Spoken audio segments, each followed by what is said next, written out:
नमस्कार, आप देख रहे हैं मुद्दा मेरे साथ। और मुद्दे में आज जिस मुद्दे पर बात कर रहे हैं काफी अहम है, क्योंकि 1 साल हो गए हैं केंद्र में बीजेपी सरकार को। जश्न मनाया जा रहा है। करनाल में भी आज सियासी पारा चढ़ते हुए हमने देखा। जिस तरह से मौसम में हम देख रहे हैं कि गर्मी है, आज उसी तरह से हरियाणा के करनाल में भी सियासी गर्मी जरूर देखने को मिली। लेकिन बहरहाल ये जो सियासी गर्मी है, इसका सेक किस किस को महसूस हो रहा है, इसे समझने की जरूरत है। बीजेपी के अध्यक्ष आए, उन्होंने कहा कि विपक्ष भ्रम फैला रहा है। आखिर ये भ्रम क्या है, जश्न क्या है, बुरे दिन क्या है और अच्छे दिन क्या है, ये पूरा सियासी गणित क्या है, समझने की कोशिश करेंगे। पहले देखते हैं ये रिपोर्ट। 1450 रुपया उसको किसान को दाम दिया। आड़ती अपनी जगह पर खुश है, किसान अपनी जगह पर खुश है।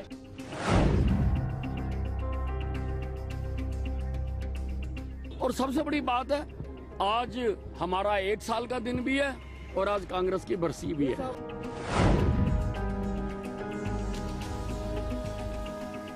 पिछले शासकों ने, पिछली सरकारों ने जो इस देश की जनता के सामने जो सोच रखनी चाहिए थी वो नहीं रखी।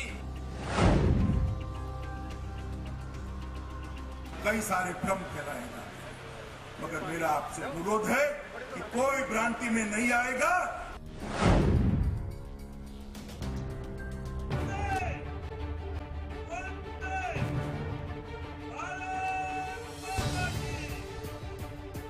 आज तपती धूप में सियासत फिर गर्मा गई। माहौल गर्म था और ऊपर से गर्मी का मौसम। हुजूर के स्वागत में लंबा चौड़ा पंडाल सजाया गया। पंडाल में भाषण सजाए गए। भाषण सुनने के लिए हुजूम सजाया गया और चलाए गए तीर जो सीधा जाकर निशाने पर लगे। ये हमला था, सीधा हमला। किसी ने हिसाब दिया। लेकिन मैं जहाँ तक समझता हूँ हरियाणा की बात, यहाँ की जनता की ये कठिनाइयाँ, आर्थिक कठिनाइयाँ, भौतिक कठिनाइयाँ, इंफ्रास्ट्रक्चर की कठिनाइयाँ इतनी नहीं है। जितनी बड़ी कठिनाइयाँ हैं कि यहाँ की जनता को पिछले शासकों ने, पिछली सरकारों ने जो इस देश की जनता के सामने जो सोच रखनी चाहिए थी वो नहीं रखी। किसी ने हिसाब पूछा, किसी ने भ्रम और छल का मतलब समझाया, किसी ने तपती धूप में सियासत का मेज सजाया। कई सारे भ्रम फैलाए जाते हैं, मगर मेरा आपसे अनुरोध है कि कोई भ्रांति में नहीं आएगा। ये नरेंद्र मोदी सरकार ने 1 साल में कोई ऐसा काम नहीं किया जिसके कारण देश के नागरिक का सर नीचा हो, सीना तान कर दुनिया में जा सके। इस तरह से इस सरकार ने काम करने का प्रयास किया। राजनीति हुई, लेकिन अंदाजे बयां कुछ अलग था। भाइयों, अपने इस प्रदेश की स्थिति हमको जो जर्जर अवस्था में मिली थी, उस जर्जर अवस्था को दूर करने के लिए हर दृष्टि से यहाँ की विकास की प्रगति ये बनाने के लिए हमने बहुत से काम इन 7 महीनों में किए हैं। नजारा देखा, नजर मिलाई, हामी भी ली गई। ये नजारा था करनाल में आयोजित बीजेपी की जन कल्याण रैली का।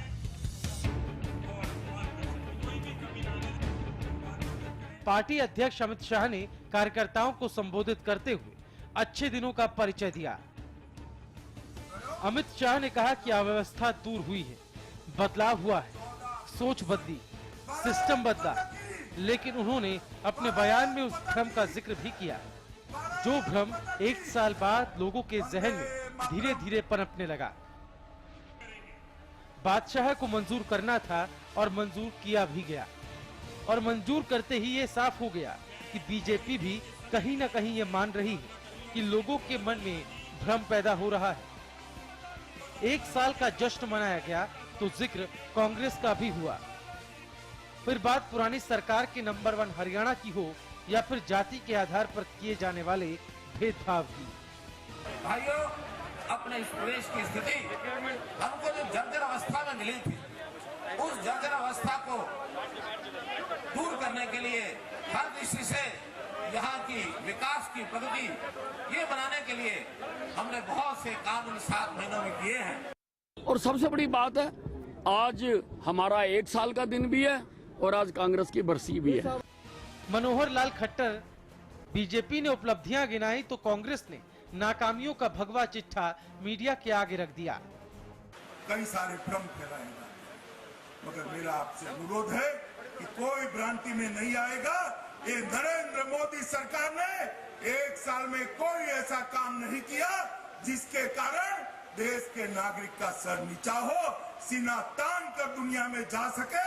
इस तरह से इस सरकार ने काम करने का प्रयास किया है। सरकार ने अपने आप को जन विरोधी सरकार कहलवाने के लिए पुरजोर प्रयास कर रही है, चाहे वो किसान के फसल के भाव को तोड़ने की बात हो, चाहे बिजली पानी के संकट को लाने की बात, चाहे वो कर्मचारियों की छटनी की बात हो, चाहे कर्मचारियों का पंजाब स्केल का जो फैसला हुड्डा सरकार का था उसको बदल के निरस्त करने की बात हो। तो सरकार हर तरीके के जो फैसले ले रही है।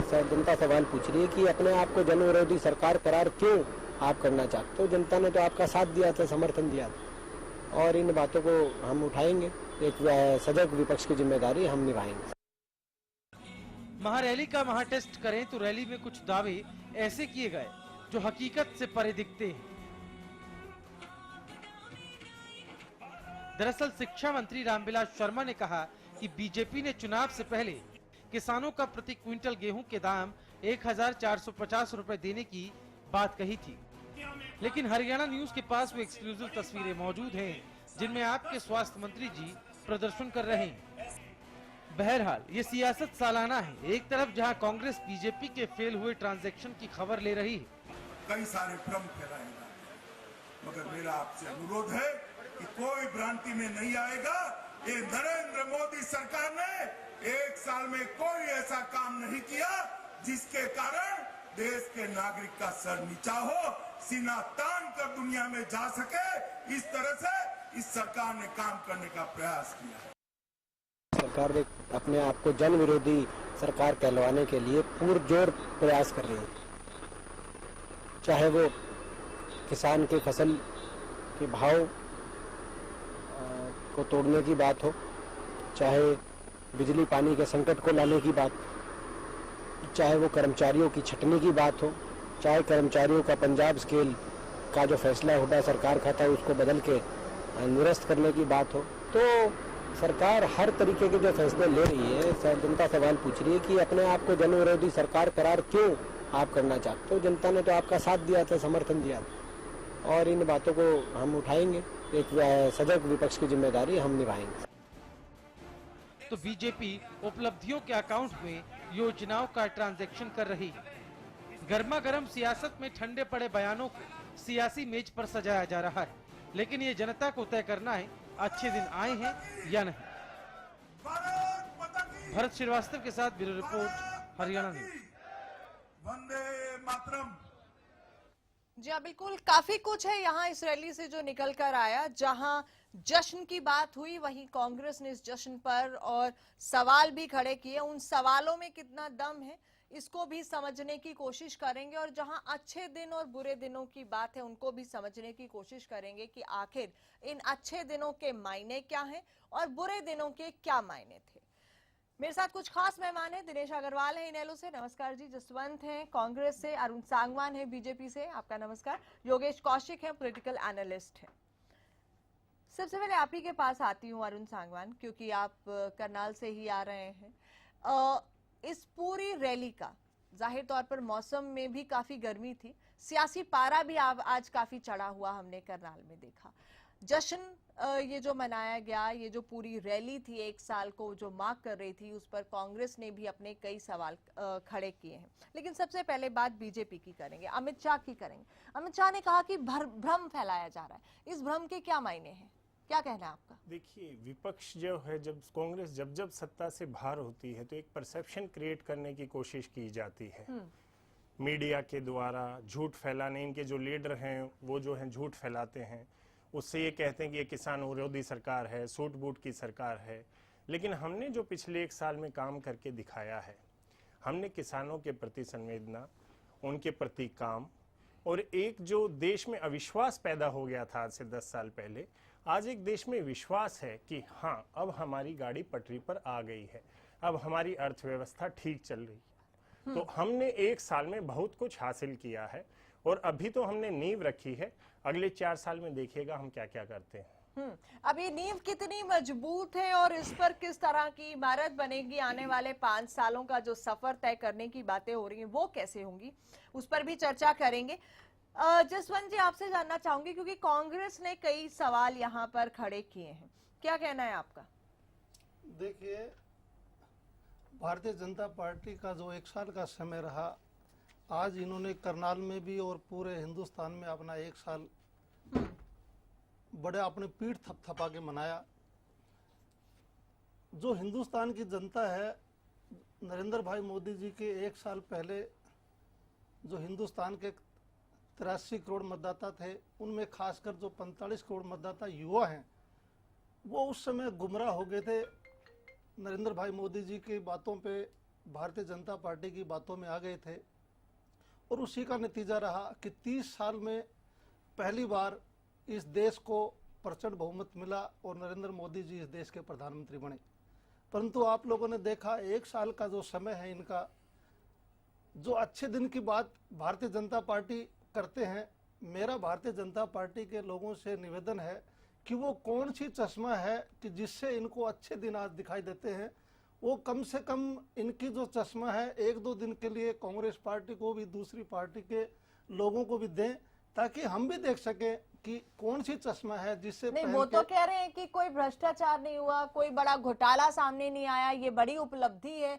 और कांग्रेस के वक्त घोटालों की सरकार थी, घोटाले थे। हाँ, इन्होंने एक देश में बड़ा भ्रम की स्थिति पैदा की। वो कह रहे हैं आपने भ्रम की पैदा कर रहे हैं, आप कह रहे हैं वो भ्रम पैदा कर रहे हैं। मुझे तो ये साफ करना है कि आप ये भ्रम पैदा कौन कर रहे हैं? उस समय जब आज से 1 साल पहले जो कांग्रेस पार्टी की सरकार थी, तो उस समय भारतीय जनता पार्टी के लोगों ने एक बड़ा भ्रम फैलाया, चाहे वो भ्रष्टाचार की बात करके, चाहे वो भ्रष्टाचार खत्म करेंगे, हम जन लोकपाल लाएंगे। कोर्ट ने वो महिलाओं साबित किया है जसवंत जी भ्रष्टाचार महिलाओं को। की कोर्ट ने सुरक्षा, आपके 2G लाइसेंस मेरी बात पहली, मेरी बात लाइसेंस पहली, किए। आपकी बात सच पे बताइए देश को, मैंने आज गुमराह आप आपकी 40 बात, सीटों पर मैंने आ चुके आपकी हैं। बात पे कोई इंटरव्यू नहीं किया, कृपया मेरी बात आजादी सुन के ले, बाद सुन ले। से सबसे बुरी आप हालत में लोकतंत्र कांग्रेस है, कम सुनने से की- कम आप सत्य तो सुनने की बताइए। भी कृपया कोशिश करें, झूठ क्योंकि तो ना भारतीय जनता बोलिए पार्टी के लोग, जसवंत जी, सच तो भारतीय बताइए। जनता पार्टी के लोग सुनना नहीं चाहते। इन्होंने महिला सुरक्षा के नाम पे, काला धन वापस लाने के नाम पे, जो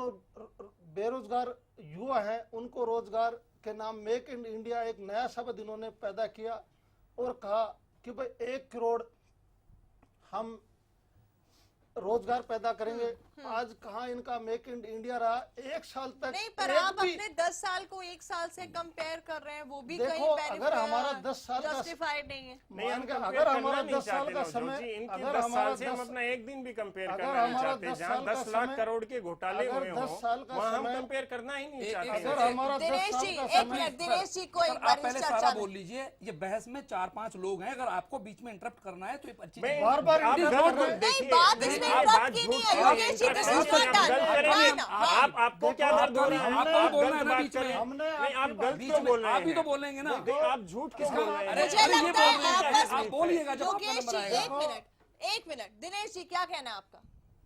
देखिए नवजोत जी, इसमें कोई शक नहीं है, ये सच्चाई है कि आज से 1 साल पहले जो कांग्रेस की सरकार गई थी, वो 2-3 बड़े मुद्दों को लेकर गई थी।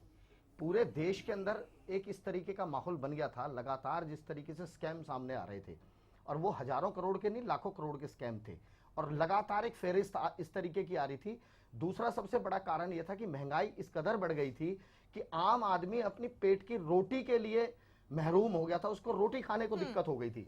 तीसरा सबसे बड़ा कारण यह था कि देश के अंदर बेरोजगारी लगातार इतनी बढ़ती जा रही थी कि जो युवा था, वो युवा इतना दुखी और परेशान था कि उसको ना तो सरकारी नौकरियां मिल रही थी, ना कोई प्राइवेट उसके लिए रोजगार के साधन उपलब्ध हो रहे थे।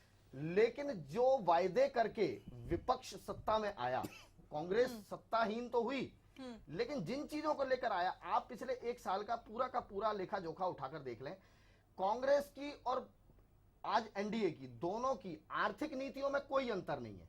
आर्थिक नीतियां वही की वही हैं। भारतीय जनता पार्टी दिल्ली के अंदर राजनीति करती थी, वो अपने गले के अंदर मालाएं डालकर घूमते थे, उसमें बैंगन होता था, टमाटर होता था, आलू होता था, प्याज होता था, वो आम आदमी की, गरीब आदमी की, उसकी चूल्हे चौके की बात करते थे। लेकिन इस एक साल में दालों के दाम कहां पहुंचे हैं, इस एक साल में सब्जियों के दाम कहां पहुंचे हैं, इस एक साल में कोई भी दाल ऐसी नहीं है जो 40-45 रुपए किलो से लेके और वो 100-125 रुपए किलो ना पहुंची हो। आज अगर उनकी बात होती है तो भाजपा सुनना नहीं चाहती, आज काले धन की बात होती है तो भाजपा नहीं सुनना चाहती, आज बेरोजगारी की बात होती है तो भाजपा नहीं सुनना चाहती। केवल एक इन दोनों में वो है समानता जो मैं देख रहा हूं। समानता क्या है कि कांग्रेस ने झूठ का जो उन्होंने बवंडर मचाया, लगातार कई हजार करोड़ रुपया इन्होंने विज्ञापनों पे खर्च कर दिया, ये कह कर कि नंबर 1 हरियाणा, नंबर 1 हरियाणा। आज भाजपा भी उसी राह पर चल पड़ी है। अभी कुछ दिन पहले से मैं देख रहा हूं लगातार भाजपा ने जिस तरीके से प्रिंट मीडिया पर हमला बोला है, एक अखबार के, अगर अखबार में 12 पन्ने हैं तो 12 पन्नों में ऊपर और नीचे 24 विज्ञापन आज भारतीय जनता पार्टी की सरकारें दे रही हैं। अगर आपने इतने काम किए हैं तो आपको एक ही अखबार में एक ही दिन में 24 विज्ञापन देने की क्या जरूरत पड़ गई?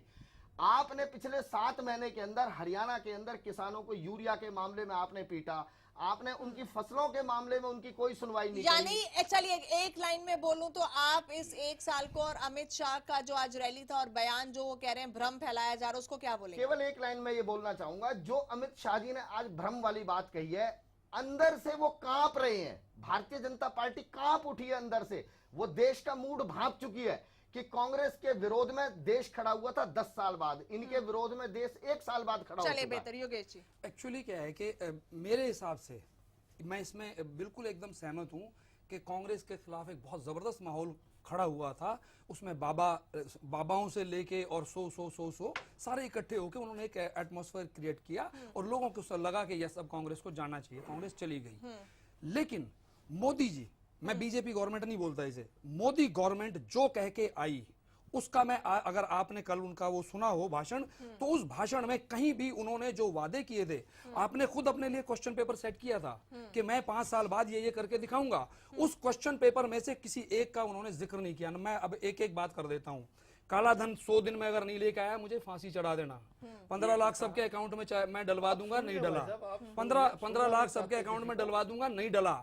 तेल के रेट, मेरे पास उनकी क्लिपिंग खुद की पड़ी हुई है, जब कांग्रेस ने तेल के रेट बढ़ाए थे, जो कि उसकी मजबूरी थी, क्योंकि उस टाइम पे पर बैरल 100-125 रुपए से ज्यादा रेट था। आज के दिन 60 रुपए पर बैरल रेट है और रेट पेट्रोल और डीजल के ये बार बार बढ़ाए जा रहे हैं, 8-10 रुपए बढ़ा चुके हैं ये, जबकि आज के दिन पेट्रोल और डीजल करीब 35-40 के करीब होना चाहिए। ठीक है, अच्छा, उसके अलावा मोदी जी ने जो कल भाषण दिया है, उस भाषण में उनका जो मुझे नजर आता है, ऐसा लगता है जैसे वो बीमा एजेंट के तरीके से बात कर रहे हैं कि मैंने तुम्हारे लिए ये बीमा कर दिया है, मैंने तुम्हारे लिए ये बीमा कर दिया है, मैंने तुम्हारे लिए ये बीमा कर दिया है, आपको 60 साल बाद पेंशन मिलेगी। वो आज जाके 60 साल के बाद की बात करते हैं, देवीलाल जी ने तो इससे पहले कर दिया था। आज के दिन बुजुर्गों को पेंशन हरियाणा में ऑलरेडी मिल रही है। वो किस पेंशन की बात कर रहे हैं, और उस पेंशन की के पैसे आप दोगे और पैसे प्रपोर्शनेट में दोगे, उस प्रपोर्शनेट में आपको वो पेंशन मिलेगी। सबसे बड़ा जिक्र जो बार बार वो करते थे, किसानों का जिक्र करते थे, इस सरकार को के निकम्मेपन की बात करते थे, उसका जो भूमि अधिग्रहण का सबसे बड़ा पंगा आज के दिन चल रहा है, उस पे उन्होंने एक शब्द नहीं बोला। उन्होंने मेक इन इंडिया का जो शोर और ये मचाया, उस पे 850 करोड़ रुपया लगा दिया है। 850 करोड़ रुपया अपनी एडवर्टाइजमेंट, अपनी गवर्नमेंट की एडवर्टाइजमेंट करने पे लगा दिया है। अभी भी करोड़ों रुपया वो अपनी रैलीज जो है हिंदुस्तान के अंदर करने के लिए लगा रहे हैं। पूरा का पूरा एक इवेंट मैनेजमेंट ग्रुप उनका साथ चलता है पूरी दुनिया, देश के अंदर। हाँ, फिर भी वो घबराए हुए हैं। अरुण, आप कुछ कहना चाहेंगे? फिर प्रोफेसर अनंतराम भी मेरे पास जुड़े हुए हैं, पॉलिटिकल एनालिस्ट है, उनसे भी बात करेंगे। क्या कहना है? जो जी हमने जो मुद्दे उठाए थे, ब्लैक मनी, पहले दिन जिस दिन हमारी 26 तारीख को मोदी जी ने आज अमित शाह जी ने बोला कि जिन रास्तों से 2G स्कैम हुआ, CWG घोटाला हुआ, वो सारे रास्ते बंद कर दिए गए हैं। विकास की गाड़ी को पटरी पर लाया है, काला धन आएगा, ये अमित शाह ने कहा। जी, हम इसके लिए बिल्कुल दृढ़ संकल्प हैं। हमने SIT इसीलिए बनाई, जो सुप्रीम कोर्ट में 2 साल से पेंडिंग पड़ी थी, कांग्रेस सरकार उसको बना रही थी। हमने पहले ही दिन कैबिनेट में ये फैसला लिया कि SIT बनेगी, और आज के दिन जो नाम उजागर हो रहे हैं काले धन के, वो धीरे धीरे आप देख रहे हैं बहुत सारे नाम आ भी चुके हैं। लेकिन दिक्कत क्या है उसमें, काले धन वाले मामले में कुछ देशों से कांग्रेस ने ट्रीटी ऐसी कर रखी है कि अगर आपने नाम उजागर कर दिए तो हम आगे आपको उनकी डिटेल्स नहीं देंगे। इसलिए ये बार बार कहते हैं कि आप उनके नाम उजागर कीजिए। ये इनके खुद फाइनेंस मिनिस्टर स्विट्जरलैंड HSBC से इन सबसे ट्रीटी करके आए हुए हैं कि अगर आपने आगे नाम उजागर किए तो हम आपको डिटेल्स नहीं देंगे। अब आज के दिन जो विकास है, आप देखिए 2 किलोमीटर रोड बनती थी पर डे, आज 11 किलोमीटर रोड बन रही है और हमारा लक्ष्य 30 किलोमीटर रोड का है पर डे का, हाईवे का।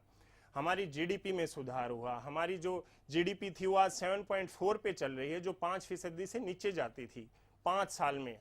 पिछले कांग्रेस के शासन में जो महंगाई है वो 10% से ज्यादा होती थी, आज 5% से कम है। लेकिन हमारे विपक्ष के मित्रों को नहीं दिख रहा है ये। इस देश के अंदर कितने प्रतिशत लोग हैं जो जीडीपी शब्द का अर्थ समझते हैं? मैं समझता हूं शायद हम जो 5 लोग यहाँ बैठे हैं, पूरे तौर पर हम 5 में से भी 1-2 आदमी ऐसे होंगे जो जीडीपी का अर्थ नहीं समझते होंगे। और उसके बाद हम केवल जीडीपी की बात करके देश को भ्रमित कर रहे हैं। हम भूल जाते हैं इस बात को कि हम पहले जब विपक्ष में होते थे, हम हमेशा आलू, प्याज, टमाटर और हम दालों की बात करते थे, हम राशन की बात करते थे। आज हम उनको भूल गए, हम बेसिक चीजों को भूल गए। आज आम आदमी, गरीब आदमी जो परेशान था, दुखी था, दुख की वजह से उसने कांग्रेस को चलता किया था। आज उसको बाजार जो है वो -2.33 पर है और जो खुदरा सूचकांक है वो 5% बस वो सूचकांक पे लगे रहेंगे। आपसे मैं बात करूं, गन्ने के रेट जो ये दे चुके हैं उनको, गन्ना मिल मालिकों को, वो किसान के पास आज तक नहीं पहुंचा। 1 साल हो गया इस सरकार को। शुगर मिल को पैसा ठीक है, उसके बाद की बात सुन लीजिए।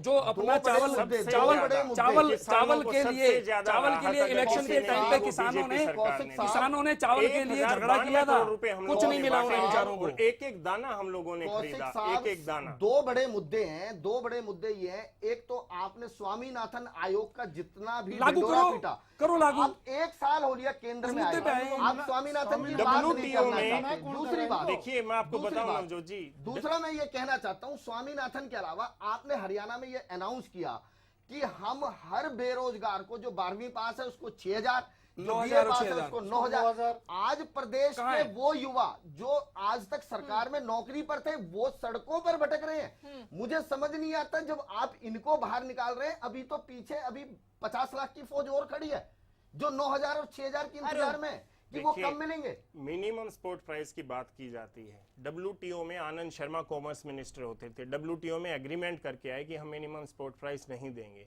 पिछले 1 साल में प्रधानमंत्री जो बाहर जाते हैं, हमने उस क्लोज को हटवाया कि हम मिनिमम सपोर्ट प्राइस किसान को। राहुल गांधी ये लोग ये नहीं बताते हैं, ये लोग ये झूठ बोलते हैं, ये भ्रमित करते हैं। अरे झूठ आप बोल रहे हैं। राहुल गांधी ने पार्लियामेंट में बोला है कि उनके में सबसे ज्यादा। राहुल गांधी तो पार्लियामेंट में झूठ ही बोलते हैं।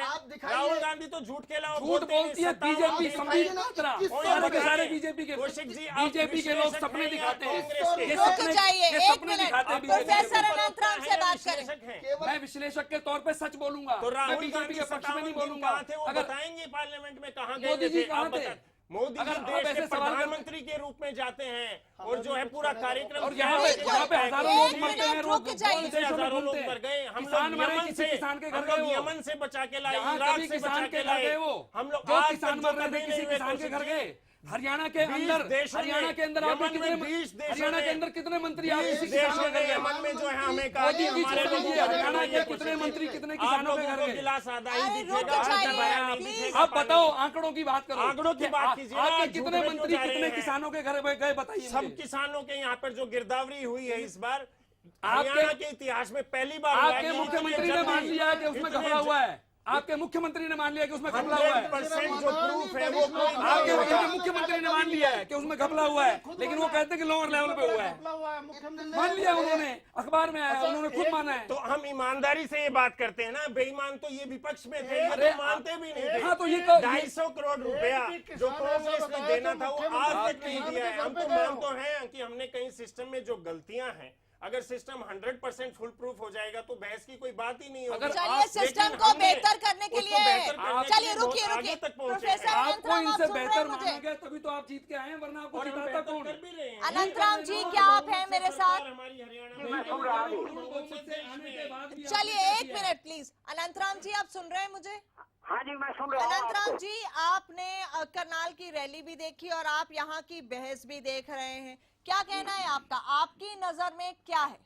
देखिए ऐसा है, अगर एकमात्र कोई बड़ी उपलब्धि इस नई सरकार की गिनाई जा सकती है तो वो ये है कि इस पर अब तक कोई भ्रष्टाचार का आरोप नहीं लगा है। एक बात रही बात जीडीपी की और इन आंकड़ों की, ये तो दोनों ही आंकड़ों का गेम खेलते रहते हैं। आम महंगाई की बात है, जैसे दालों की कीमतें ले लो, ये केवल आलू पे जाके टिक जाएं तो ये कोई आंकड़ा नहीं है।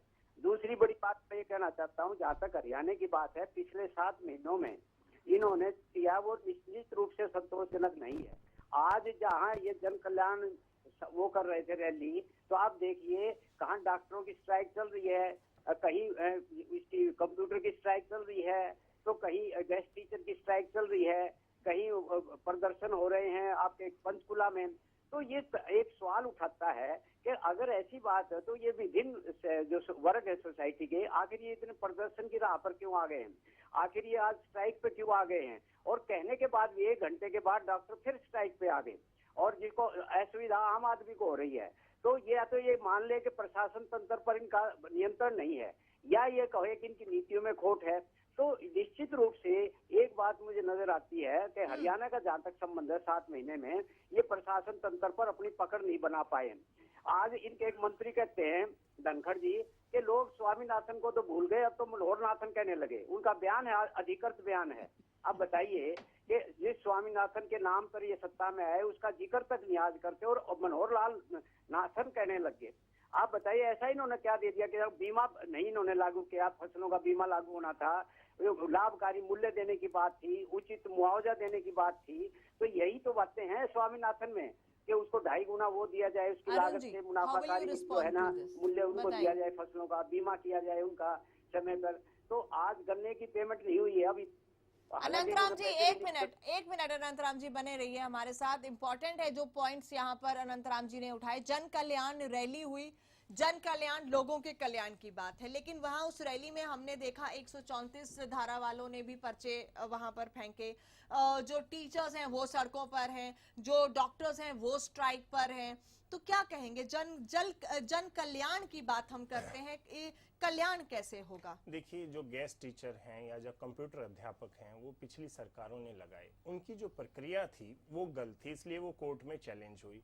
आज कोर्ट ये कह रही है इनको हटाएं, फिर भी हम पूरी मजबूती से हम एफिडेविट दे रहे हैं। पिछली डेट पे चीफ सेक्रेटरी जो स्टेट के हैं वो वहाँ रिप्रेजेंट वहाँ पे गए और उन्होंने कहा इनकी सरकार के जो जो मंत्री 10 बड़े साल बैठे में हैं, जो ये संघर्ष हो रहा है ये बार 6 महीने में नहीं हो रहा है। आंदोलन में गए, ये 10 साल से सताए हुए हैं, हैं, इसलिए हम संघर्ष कर रहे हैं क्योंकि उनसे हमें उम्मीद है, हमसे उनको उम्मीद है, इसलिए वो संघर्ष कर रहे हैं। आपके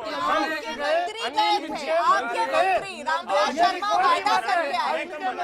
मैं जन कल्याण की बात ये करूं, जब इतने लोग सड़कों पर हैं, कौन से कल्याण की बात है? मुझे सिर्फ ये बताइए,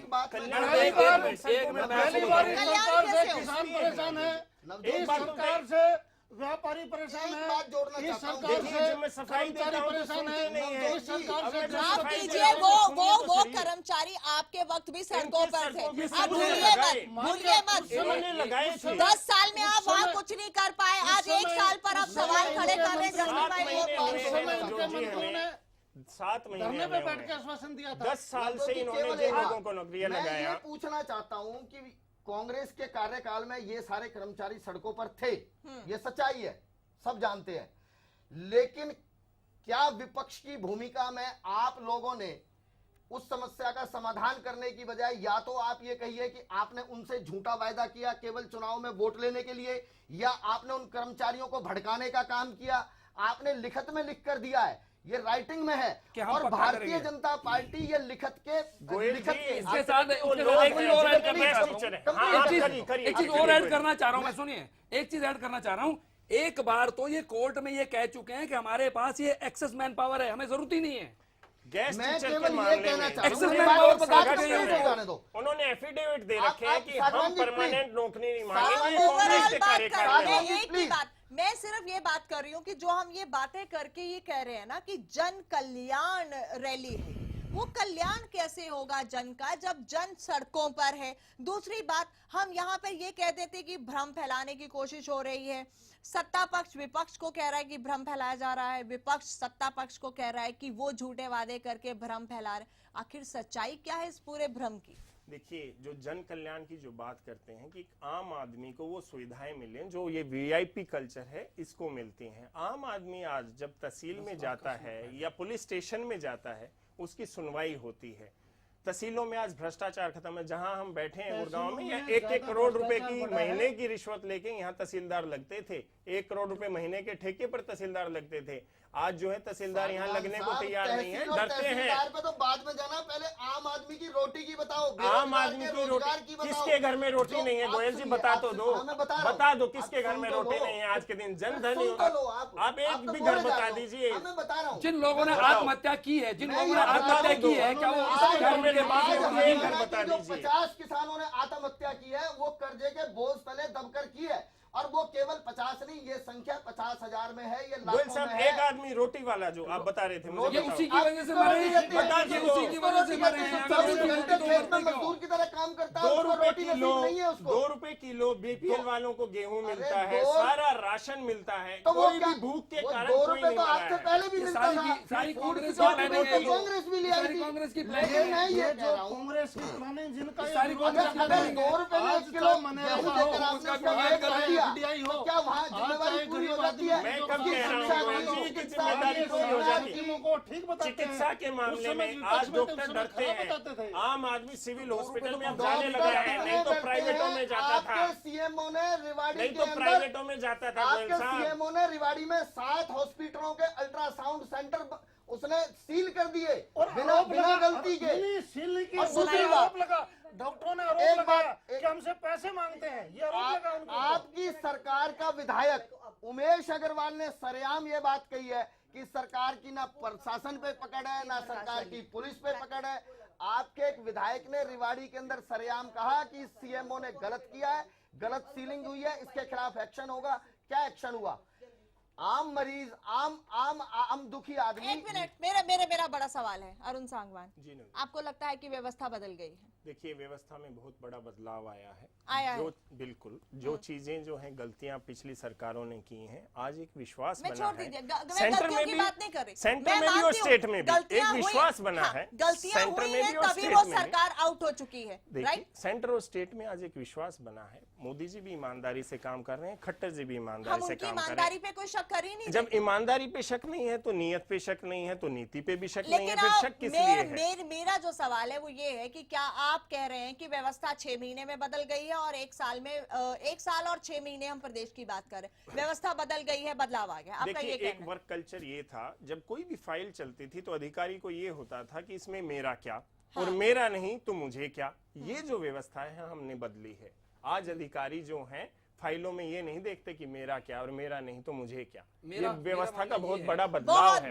बहुत बड़ी बात है। बहुत बड़ा बदलाव है। इस व्यवस्था को बदलने का इंतजार जनता कर भी रही है और कर रही थी। कितनी बदली है व्यवस्था और कितने बदले हैं कामकाज के तरीके, इस पर चर्चा करेंगे एक छोटे से ब्रेक के बाद। जाइएगा नहीं, क्योंकि बहुत ही कुछ इंटरेस्टिंग आपके लिए लेकर आ रहे हैं इस छोटे से ब्रेक के बाद, जो पूरी की पूरी इस डिबेट की शक्ल को एक बार फिर से एक नया रंग और मोड़ जरूर देगा।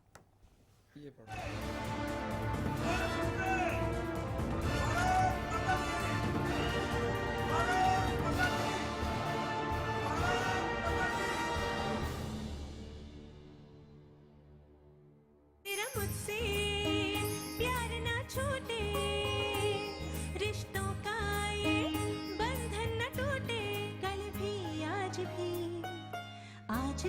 कल भी। देश की सेवा करता हूँ, इसीलिए मुझे जरूरत है माँ के आशीर्वाद की और श्री गोविंद घी की, जो तुम्हें स्ट्रॉन्ग रखता है। यहाँ जिंदगी को मिलता है नया अर्थ। यहाँ मंजिलों को मिलते हैं नए रास्ते। यहाँ हर आज बना रहा है एक नया कल। यहाँ हौसले ले रहे हैं नई उड़ान।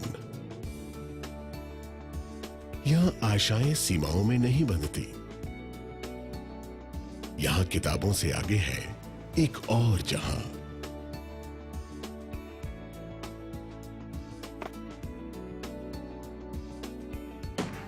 जननायक Chaudhary Devilal Vidyapeeth Sirsa, giving wings to your dreams. आज ज्यादातर किसानों ने अपने खेतों में सरताज जिप्सम का इस्तेमाल करना शुरू कर दिया है। जीरी की फसल है, उसमें पानी लगभग भरा रहता है, पानी बहुत कम पीती है। 5 एकड़ में मेरी जीरी की फसल 2 क्विंटल प्रति एकड़ के हिसाब से ज्यादा हुई। मुझे बहुत अच्छा लगा। सरताज जिप्सम नेचुरल इंपोर्टेड सल्फर व कैल्शियम से युक्त। बालों की समस्या से क्यों हो परेशान? बच्चा खाए या जवान, सबका इलाज होगा एक समान। सिर दर्द और कब्ज होंगे 3 दिन में छूमंतर। न जादू न टोना, है केवल आयुर्वेदिक तंत्र। नाड़ी वैद्य हूं मैं, आयुर्वेद का कमाल देखना। ला इलाज हो कोई भी बीमारी, जड़ से होगा उसका इलाज देखना। कमजोरों के लिए बना दिया है ऐसा रसायन, खाकर उसको जीवन का आनंद देखना। देखिए कायाकल्प सुबह 10:30 बजे और दोपहर 1:30 बजे रोजाना सिर्फ हरियाणा न्यूज पर।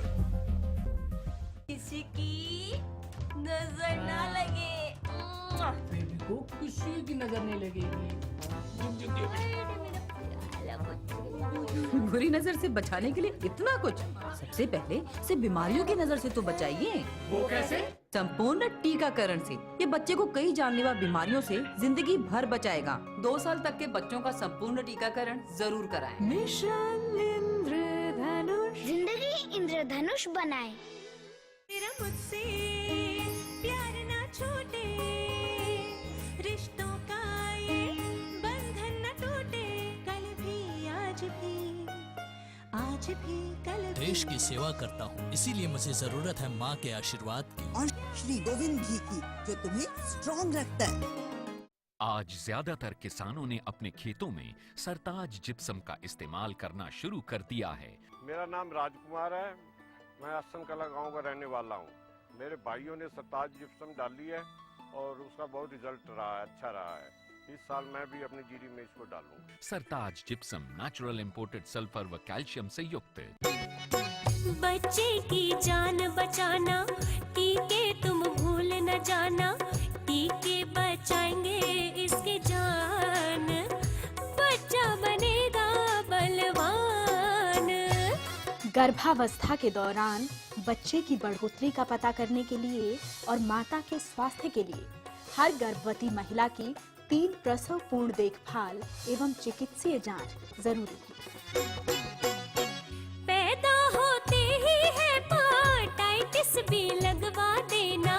पीलिया और लीवर के कैंसर से इसे छुटकारा देना। 24 घंटों में इसको पोलियो के ड्रॉप्स देना। BCG 15 दिन में टीबी से मुक्ति देना। सूजन बुखार है आना, पर इनसे ना घबराना। ये टीके है इसका भगवान, बच्चा बनेगा बलवान। बच्चों की जान बचाना, टीके तुम भूल न जाना। टीके बचाएंगे इनकी जान, बच्चे बनेंगे बलवान।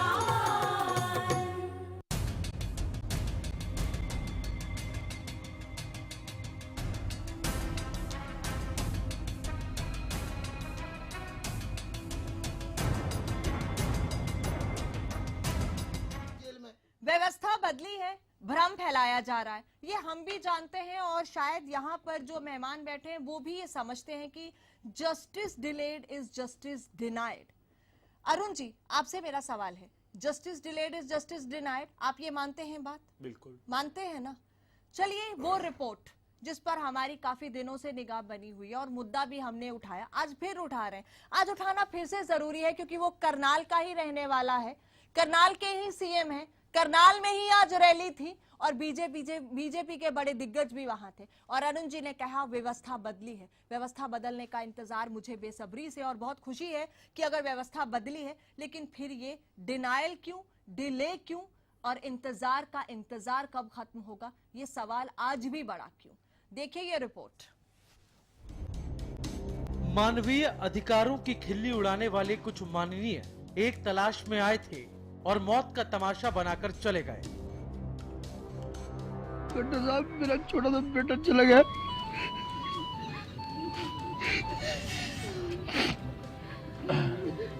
पाँच साल का लड़का था, सिर्फ 5 साल का। ये कुछ चीजें ऐसी होती हैं जो अपने हाथ में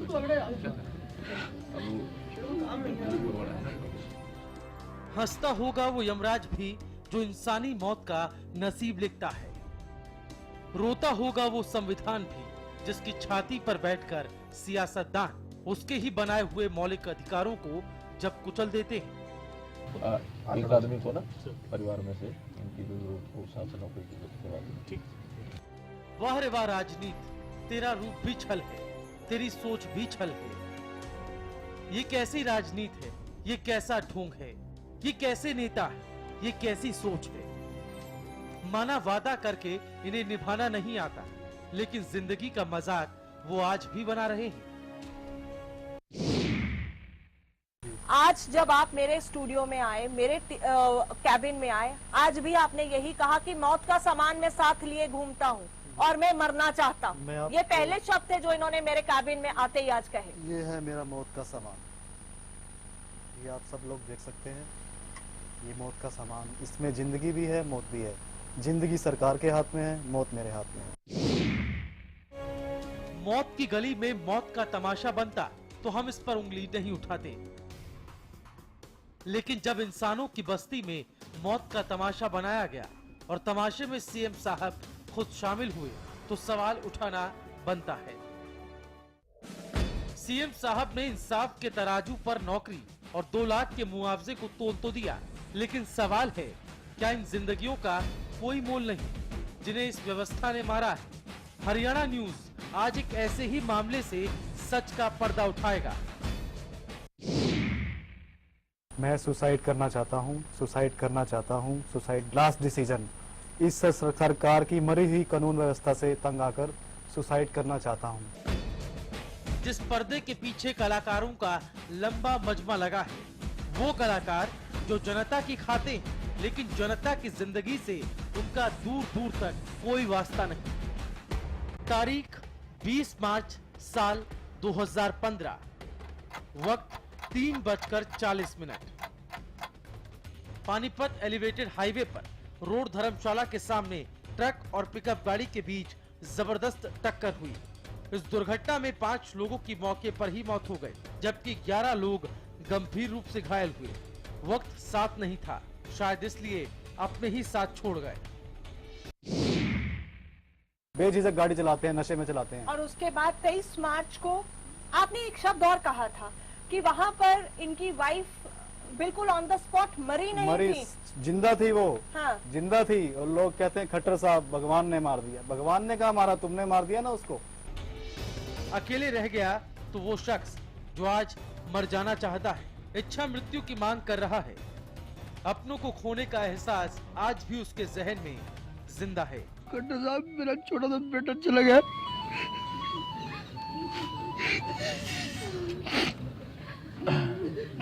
5 साल का लड़का था, सिर्फ 5 साल का। देखो बेटा, तो ये कुछ चीजें ऐसी होती हैं जो अपने हाथ में ये वीडियो 23 मार्च का है। सीएम साहब आश्वासन दे रहे हैं, क्योंकि आश्वासन से सस्ता इस राजनीति में कुछ नहीं। एक आदमी को ना परिवार में से इनकी जो जरूरत हो साथ नौकरी की जरूरत है। 2 लाख का मुआवजा और परिवार के सदस्य को नौकरी देने की बात कहकर मुख्यमंत्री जी आज अपनी उसी कही बात को भूल गए। मैं सुबह से यहाँ खड़ा हूँ, 3 घंटे हो गए हैं, लेकिन यहाँ पर कोई मिलने नहीं दे रहा, कोई हेल्प नहीं हो रही, कोई कॉन्टैक्ट नंबर नहीं। फोन भी किया डीसी साहब को, 10 बार फोन कर दिया है, फोन रिसीव नहीं कर रहे वो। लेकिन हम उस वादे को एक बार फिर याद दिलाना चाहते हैं। इस खेल और व्यवस्था को समझने की कोशिश करें तो समझ में ये आता है कि आम आदमी अगर मर जाता है तो क्या हुआ, राजनीति तो जिंदा है। नहीं, इस राह पर अगर ये चल रहे हैं, चलना चाह रहे हैं, इनके मन में ये विचार आया तो इससे बड़ा पाप और इससे बड़ा क्राइम कुछ नहीं हो सकता। देखिए, इनके परिवार के 4 सदस्यों को खोया, उसका दुख पूरे प्रदेश को है। माननीय मुख्यमंत्री को भी उसका दुख था। माननीय 20 तारीख की घटना थी, 23 तारीख को माननीय मुख्यमंत्री गए, उससे पहले हमारे प्रदेश के मंत्री कर्णदेव कंबोज इनके यहाँ गए।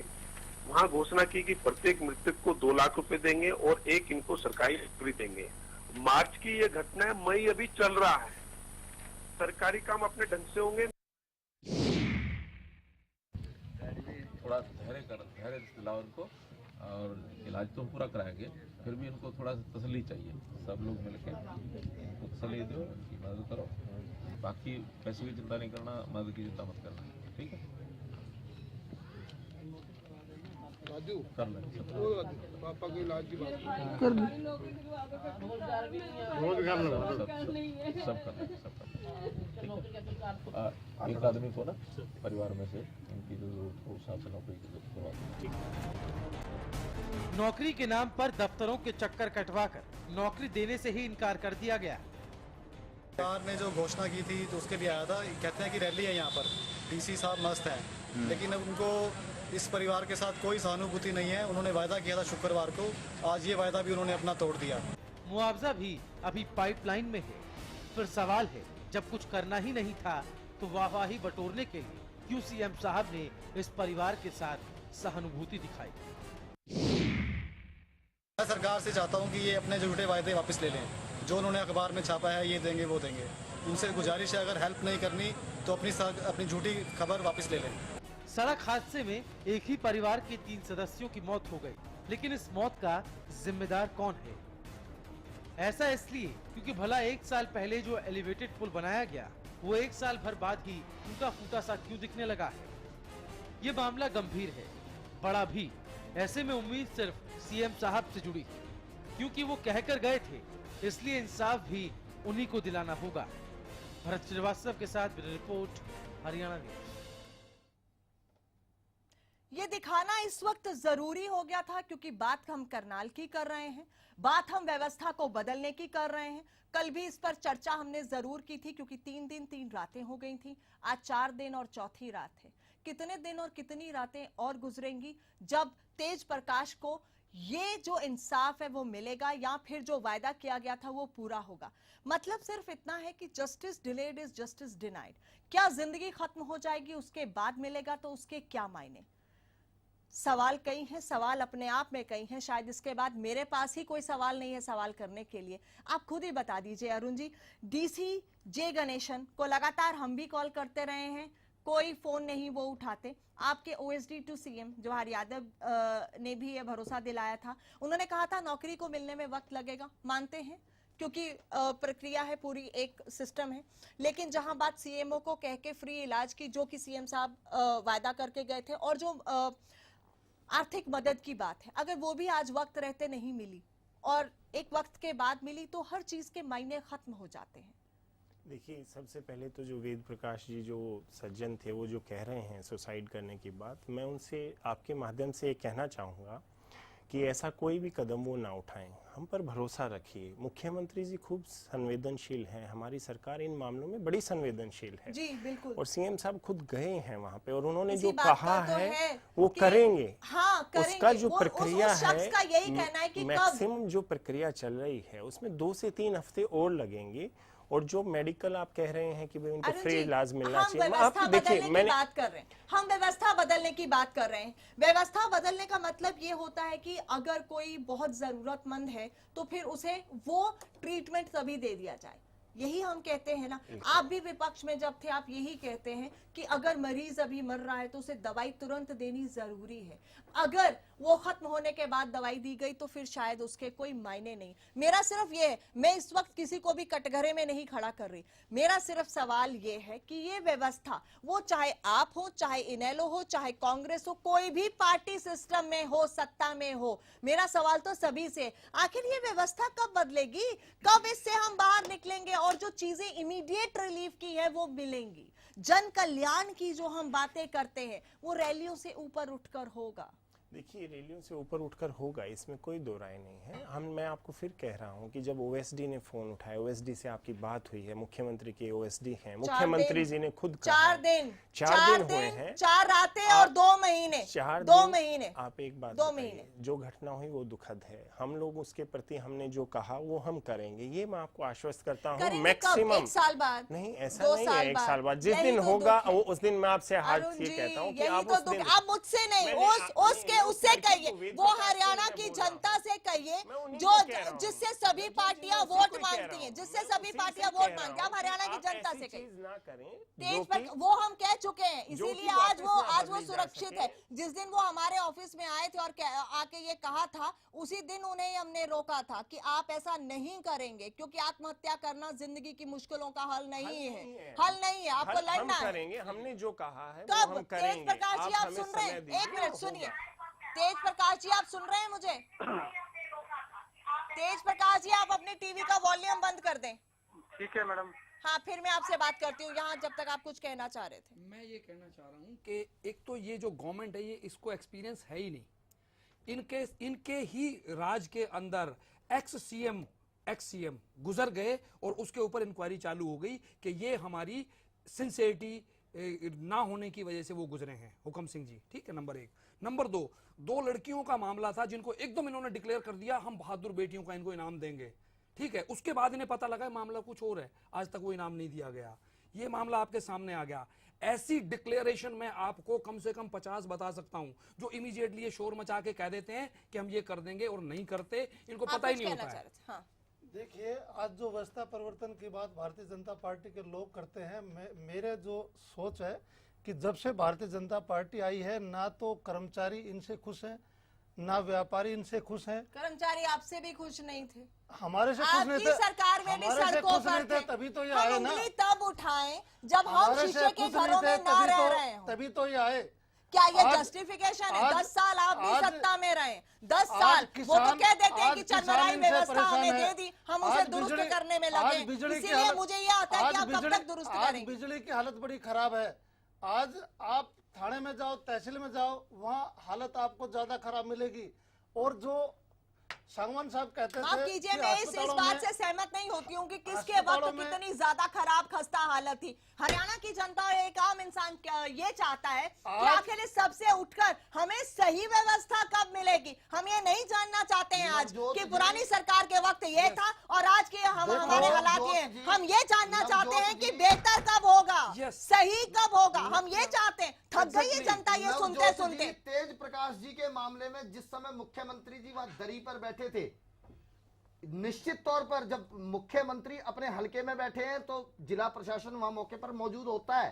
ये तो एक छोटी सी बात थी उसी समय डीसी को या सीएमओ को कहना कि इनका और इनके पिता का मुफ्त इलाज आज से अभी से शुरू करो और आर्थिक सहायता 1 हफ्ते के अंदर इनको मिल जानी चाहिए। कोई बड़ी बात नहीं थी, केवल आदेश देने थे, डीसी ने उनके आदेश मानने थे, सीएमओ ने मानने थे। हाँ, मैं मानता हूं कि अगर नौकरी देने में विभागीय प्रक्रिया है उसमें भी महीना लग सकता है, 2 महीने लग सकते हैं, लेकिन 2 चीजें उनको इमीडिएट रिलीफ मिलना चाहिए था। अगर नहीं मिल पा रहा, ये आपका फेलियर है।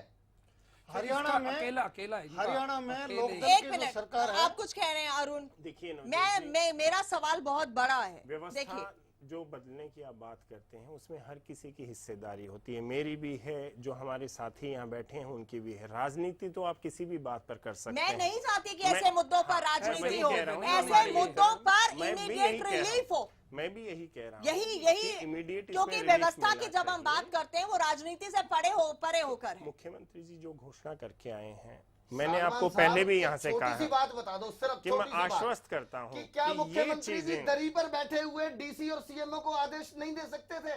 क्या 2 रिलीफ उनको तुरंत नहीं मिल सकते थे? आज वो व्यक्ति मानसिक रूप से टूटा हुआ है। मैं तो बल्कि हरियाणा न्यूज चैनल को बधाई दूंगा, इन्होंने केवल तेज प्रकाश नहीं, तेज प्रकाश जैसे हजारों किसानों को इन्होंने बचाया, रोज एक ही मुद्दे को उठाकर। बार बार की किसान आत्महत्याएं ना करें। मैं सिर्फ ये चाहूंगी कि हम इस पर राजनीति ना करें। मकसद ये है कि हम एक जिंदगी को बचाएं, और जो हम सिस्टम बदलने की बातें करते हैं उस सिस्टम को बदलने की पहल तो कभी करनी होगी। आखिर हम कब ये कहते रहेंगे कि सिस्टम है। अरुण, पार्टी लाइन से ऊपर उठकर बात कीजिए। सिस्टम है समझ रहे हैं, लेकिन जहां इमीडिएट रिलीफ अगर चाहिए, आप ही हैं यहाँ बैठे हैं, आप इमीडिएटली बीमार हो गए हैं, आपको हार्ट अटैक आ गया, कुछ हो गया, मेरा पहला फर्ज ये होगा कि सब कुछ छोड़ के मैं डॉक्टर आपके लिए बुलाऊं, एम्बुलेंस बुलाऊं और आपको वो फर्स्ट ट्रीटमेंट दूं, क्योंकि आपकी जिंदगी मेरे लिए सब सिस्टम से ज्यादा इंपॉर्टेंट है।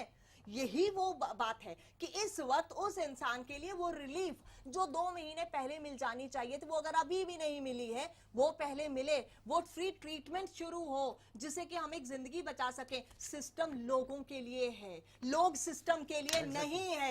ये कब हमारी जो पार्टियां हैं वो समझेंगी। देखिए नवजोत जी, जो चीज़ हमने कही वो हम करेंगे। मैं सिर्फ उस सज्जन से यही गुजारिश करता हूं कि ऐसा कोई एक्सट्रीम स्टेप ना लें कि जिसको हम वापस ना कर पाएं। आप जो है हमें 2 हफ्ते का समय और दीजिए। मुख्यमंत्री जी ने कहा है और वो होगा। तेज प्रकाश जी, आप सुन रहे हो? तेज प्रकाश जी।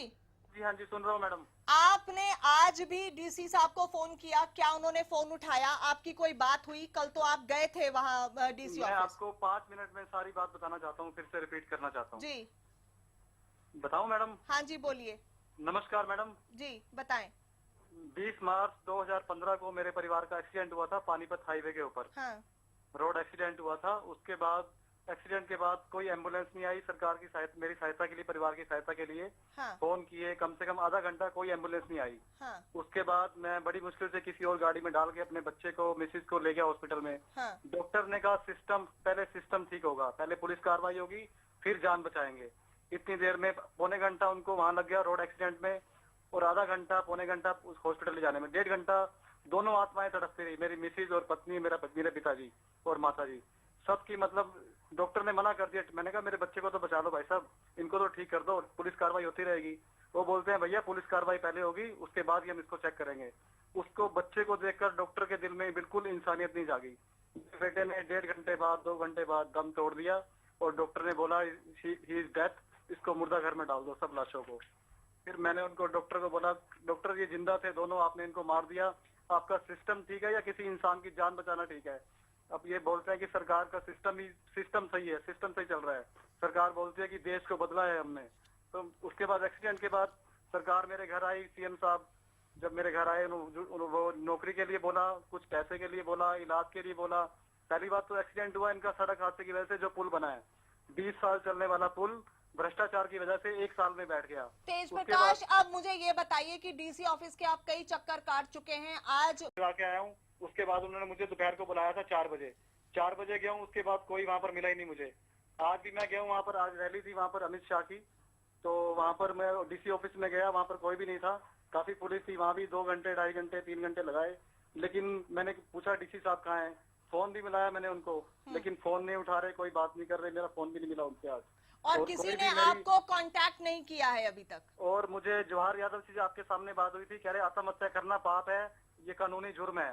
लेकिन क्या ये रोज आत्महत्या नहीं कर रहे इंसानियत की?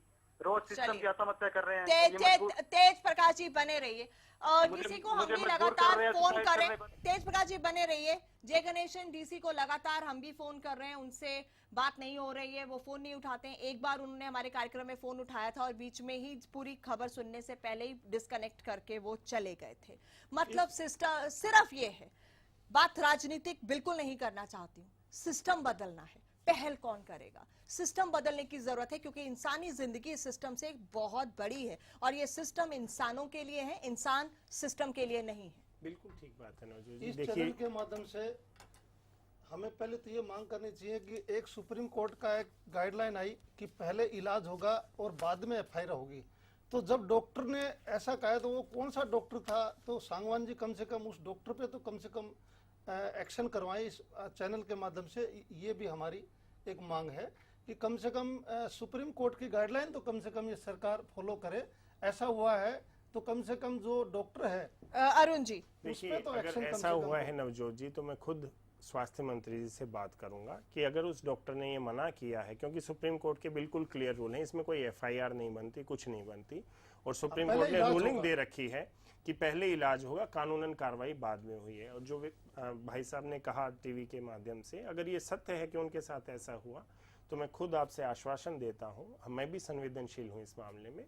मैं स्वास्थ्य मंत्री जी से बात करूंगा और विज जी जो हैं इसके ऊपर जरूर कोई और ना कोई दूसरी बात जो अभी सहायता की बात है और जो उनको फ्री मेडिकल की बात है, जो सीएम साहब खुद वहां पर कह के गए हैं, लेकिन डीसी ऑफिस के चक्कर काट काट के ये इंसान थक चुका है। इसीलिए देखिए, जब इस लेवल पर कोई पहुंचता है ना कि मैं भी खुद को खत्म कर लूं, वो शायद बहुत मानसिक पीड़ा से गुजर चुका होता है। हमें ये समझने की जरूरत है। अगर उस वक्त भी हम उसकी मानसिक पीड़ा को नहीं दूर कर पाए और सिस्टम की हम दुहाई देते रहें और इतने हद तक वहां बातें पहुंचने के बाद भी लगातार हम दिखा रहे हैं, क्या उसके बावजूद डीसी साहब नहीं देख रहे हैं? क्या उस वक्त भी सिस्टम ये नहीं है कि हम खुद इस इंसान तक पहुंचे और उसे वो रिलीफ करें? फिर हम जन कल्याण की बातें कर रहे हैं। बहुत अच्छा है, अच्छे दिन आने चाहिए। हर इंसान चाहता है कि अच्छे दिन आए। पुरानी सरकार में जो कुछ हुआ या फिर आज जो कुछ हो रहा है, उससे एक आम इंसान को सरोकार नहीं है। एक आम इंसान को ये चाहिए कि उसकी व्यवस्था बदल गई है और उसके काम अच्छे से हो रहे हैं, वो महफूज है, उसकी जिंदगी महफूज है। देखिए, हमने एक शुरुआत की है, एक पहल की है। मैं ये खुद नहीं कहता कि 100% व्यवस्था बदल गई है, लेकिन एक सकारात्मक व्यवस्था में बदलाव आया है। आपने कहा था व्यवस्था बदल गई है, इसलिए आज मुझे फिर से ये दिखाना पड़ा। कि 100%, अब आप कह रहे हैं 100% नहीं बदली है, तो अरुण सांगवान ये बदलेगी जब 100% व्यवस्था ही पूरी, अगर सारी चीजें ठीक से हो जाएंगी तो शायद पुलिस की, प्रशासन की, इनकी जरूरत ही नहीं पड़े। अपने आप नेताओं के पास फिर कोई नहीं है। मैं भी ये चाहता हूँ कि ऐसा हो, मैं भी ये चाहता हूँ कि ऐसा हो। मेरा भी एक सपना है कि ऐसी व्यवस्था हो कि अगर कोई भी आम आदमी, सिर्फ अरुण सांगवान, देखिए अब फिर राजनीति करने लग गए हैं। गोयल साहब को और कोई काम है नहीं, यही राजनीति है इनका। सीएमओ को ये नहीं कह सकती कि आप इनका ट्रीटमेंट कीजिए। कौन सी व्यवस्था बदल गई? व्यवस्था ये बदली है जसवंत जी, सुनिए व्यवस्था क्या बदली है मैं आपको बताऊं। जसवंत जी सिर्फ 2 मिनट की व्यवस्था। चलिए, मेरे पास वक्त की कमी है, बहुत ही कम शब्दों में सबसे कंक्लूजन चाहूंगी जी। हाँ, सांगवान साहब, जो हरियाणा की जनता और कांग्रेस पार्टी मानती है कि बी टीम लोकदल की जो पार्टी है वो भारतीय जनता पार्टी की बी टीम मानते हैं हम, तो बी टीम भी जब आपसे संतुष्ट नहीं है तो आप कहाँ खड़े हो, ये आप जरा एक बार देखिए जसवंत जी, कांग्रेस की तो खुद की अपनी ए टीम और बी टीम है। एक हुड्डा की टीम है, एक अशोक कुमार की टीम है, वो आपकी खुद की टीम है। तो आपकी टीम से कुछ नहीं है। आज व्यवस्था ये है, गुड़गांव में बिल्डर राज चलता था आपके यहाँ पर, आज यहाँ प्रशासन का राज है। बिल्डरों का राज होता था गुड़गांव में, आज ये व्यवस्था में बदलाव की शुरुआत है। ये शुरुआत है, यही शुरुआत है और इसी की हम बात करें। चलिए, मेरे पास वक्त की कमी है, मेरे पास वक्त। अनंतराम जी आप हैं मेरे साथ लाइन पर? अनंतराम जी, एक ही लाइन में कंक्लूड कर दीजिए बहुत जल्दी से। मैं तो आज ये देख रहा हूँ कि आज फिर ये मुद्दा इतना गंभीर और हृदय विदारक मुद्दा आज फिर आरोप और प्रत्यारोप में उलझ कर रह गया। हाँ। आज फिर वही बात हुई आश्वासन की कि 3 हफ्ते में कर देंगे, ये कर देंगे। बात वही की वही है, आरोप और प्रत्यारोप पार्टियां करती रहती हैं, लेकिन संबंधित व्यक्ति को कोई राहत नहीं मिल रही, कोई मेडिकल नहीं मिल रहा और उसकी दुख और व्यथा को कोई नहीं देख रहा। हाँ, और फिर कहते हैं व्यवस्था, कहाँ व्यवस्था बदली है? चलिए, बेहद शुक्रिया सभी मेहमानों का इस कार्यक्रम में जुड़ने के लिए। माफी चाहेंगे, वक्त की कमी है इसलिए हमारी मजबूरी भी है, लेकिन लगातार इस मुद्दे पर हम बने रहेंगे क्योंकि यहाँ एक जिंदगी का सवाल है और व्यवस्था बदलने की जरूरत है। पहल हो रही है ये कह रहे हैं, लेकिन मुझे सिर्फ और सिर्फ इंतजार है कि जल्द से जल्द ये जो सहायता है इस इंसान तक पहुंचे। मेरी रिक्वेस्ट है कि वो विज जी से मिलें, जो प्रकाश जी हैं, मेरी उनसे रिक्वेस्ट है। ठेकेदार अपना नंबर दे गए, ठेकेदार अपना नंबर दे गए चैनल के ऊपर की, मेरे से ही बात करना। कौन ठेकेदार? चलिए, वो ठेकेदारी ले ली उन्होंने। देखिए, ये आपकी यही सभ्यता आपने सीखी है, इसी के कारण आप लोग जेल में। चले, माफी चाहूंगी, मैं नहीं चाहती कि अभी इस मुद्दे पर फिर से राजनीति हो, क्योंकि फिर से मेरी रिक्वेस्ट है सबसे, ऐसे मुद्दों पर राजनीति ना करें, क्योंकि बात हम फिर से वही है, इंसानी जिंदगी इंपॉर्टेंट है। ये पूरा सिस्टम लोगों के लिए है, लोग सिस्टम के लिए नहीं है। माफी चाहूंगी, लूंगी आप सबसे इजाजत। नमस्कार।